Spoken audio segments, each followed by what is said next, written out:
Okay, good morning, Madam Chair, committee members. My name is Maria Magee. I'm the Chief Development Officer for Interfaith Ministries for Greater Houston. I'm honored to be here this morning along with my colleague Ali Al-Sudani, who's our VP of Refugee Services. IM has been serving the community since 1955. We were honored to receive a generous outpouring of support after Hurricane Harvey. We were very targeted in the funds we requested, and we specifically focused on the clients we already serve.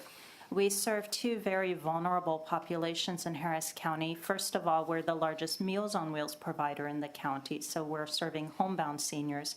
We are also a refugee resettlement agency, so we are serving newly arrived refugees. The other part of our mission has to do with interfaith relations and community partnerships, so we work to coordinate volunteer efforts and also disseminate information among the faith community. While we did not apply for or receive any federal, state, or local funds specifically for Harvey-related needs, we did receive a significant amount of philanthropic dollars from generous individuals, corporations, and foundations, including the Hurricane Harvey Relief Fund that was established by Judge Emmett and Mayor Turner and administered by the Greater Houston Community Foundation, as well as Houston Endowment. IM is committed to transparency, accountability, and honoring the intent of our donors. Like Catholic Charities, we're proud to have a 4-star rating from Charity Navigator and to meet all the standards of the Better Business Bureau with regards to charitable accountability. Over $500,000 of the funds we received were restricted for very specific uses, including home repairs for 25 of our Meals on Wheels seniors who needed them, staffing in the form of a temporary case manager to assess the needs of our Meals on Wheels seniors affected by Harvey, temporary staff to help coordinate hundreds of volunteers who have been engaged in disaster relief through Volunteer Houston. We recently acquired that organization late last year. Emergency financial assistance for newly resettled refugee families that we serve through Refugee Services. These families mostly suffered from lost wages. Most of our refugees are in hourly jobs, so if they're not able to get to work or if their employer closed, they did not get paid. And this is a population that already lives paycheck to paycheck. We needed a new minivan to help deliver supplies to our clients who were impacted as we were going throughout the city.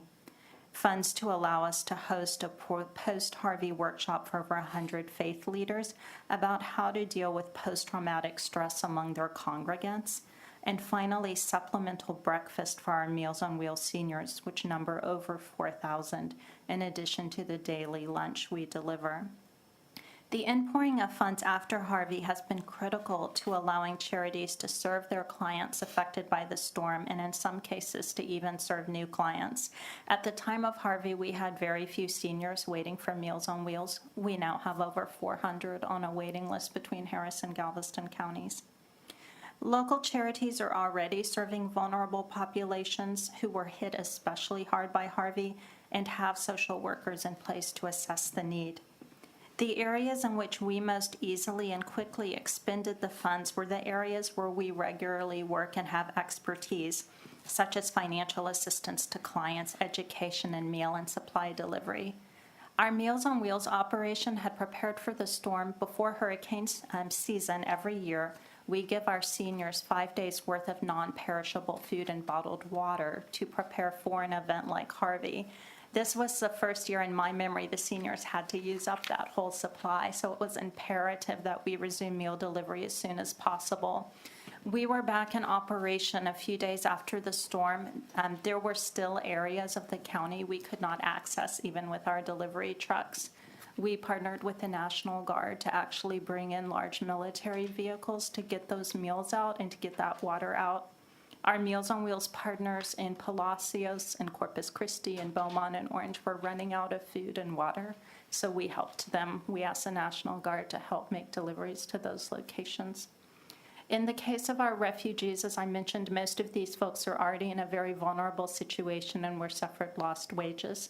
Some of our quickest funding after the storm, which came within a week of Harvey, was funding from UNICEF to help with the refugee needs. And Mr. Al-Sudani, who I work with, was able to expend those funds very quickly. This is work that we're used to doing and we're good at doing to getting those funds out. The areas where we experienced challenges were in some of the areas that were not part of our normal work and our normal mission. Specifically, some of the challenges we've experienced have been the short time periods in which to spend down some of these funds, and then shortage of relevant labor. Some of the funds we received had 90-day spend policies, and that has proven difficult to meet those deadlines to begin or expand programs, staff programs, and execute projects in the short time period. Fortunately, our funders have been very understanding and flexible with us and have allowed time extensions. The second challenge we're experiencing is the shortage of relevant labor. The most pressing need of most charities who are serving those impacted is more case management capacity. As Cynthia mentioned, we have caseworkers in place who are already serving our clients, so we need additional caseworkers to help with the storm needs. This entails hiring new staff specifically to assess and meet the storm-related needs of our clients. Since most of our funding for this kind of staffing has been temporary in nature, typically it's a 90-day to 120-day grants, it's been difficult to find qualified caseworkers who are willing to accept these temporary assignments, which are often at below market rates. Since case assessment is a prerequisite in many cases to us being able to deliver the service, this has slowed down our response time to the clients. Another area where labor has been a challenge is in the area of home repair. This is not an area that's within our expertise, but we did procure funding for a small number of home repairs, 25 homes of our Meals on Wheels clients. Before we acquired the funding to carry out this work, we had identified a partner agency who would execute the home repairs, with IM doing what we do best, which is to provide assessment and case management. Because our partner agency received their own funding for home repairs at a very high level of funding, they were no longer able to help us, and we have been executing the project ourselves. Since home repair is not one of our normal services, it has taken us longer than normal to get the work done, specifically to find qualified contractors.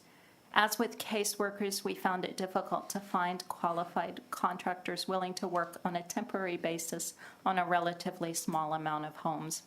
We have identified an appropriate partner and are executing the work, but it did take us until December to actually be able to begin that work.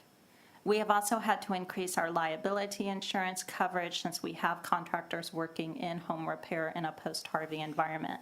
These infrastructure items all had to be bid out and procured before work could be executed, which caused a delayed start. IM is committed to spending all our funds in a transparent and responsible way, guided by the ethical principles of honoring our funders' intent and serving vulnerable populations impacted by the storm. We are immensely grateful to the many donors who have supported our work during this challenging time, and to the many donors to the Hurricane Harvey Relief Fund that have made our work possible. Thank you.